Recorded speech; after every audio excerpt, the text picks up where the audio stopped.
Goeie, so. Hiren, sê gou vir my,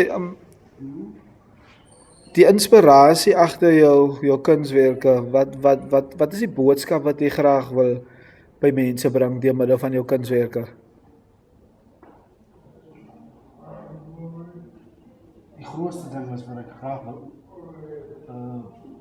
by mense thuis bring, is dat jy nooit moet opgee nie. Jy weet, en ek vat gratitude as 'n baie belangrike ding. Toe ek my ongeluk gehad het, toe ek hier gedink, daar is lig aan die einde van die tunnel nie. En vandag, amper 10 jaar later, daar is baie lig aan die einde van die tunnel. En my boodskap gewoonlik aan mense, my boodskap wat ek graag thuis bring, is dat almal daar buite moet net weet, no matter wat die wêreld vir jou gee, of die obstacles wat daar is uitkomkans, daar is lig aan die einde van die tunnel. En wees net positief en maak elke sekonde van die dag maak 'n klant vir jou. Kuns lê jou nou baie na in die hart. Ja. Is 'n mate van is 'n medium waar ek myself kan express. Sommige dae, ek dink soos hierdie vrou so swart hare, hy is my swart dag.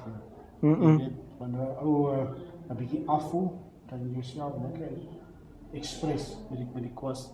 En die beste van alles is van olieverf is, jy kan alles rectify weer. En wat sien jy altyd 10 jaar van nou af, hoe ver wil jy eintlik met jou kuns kom?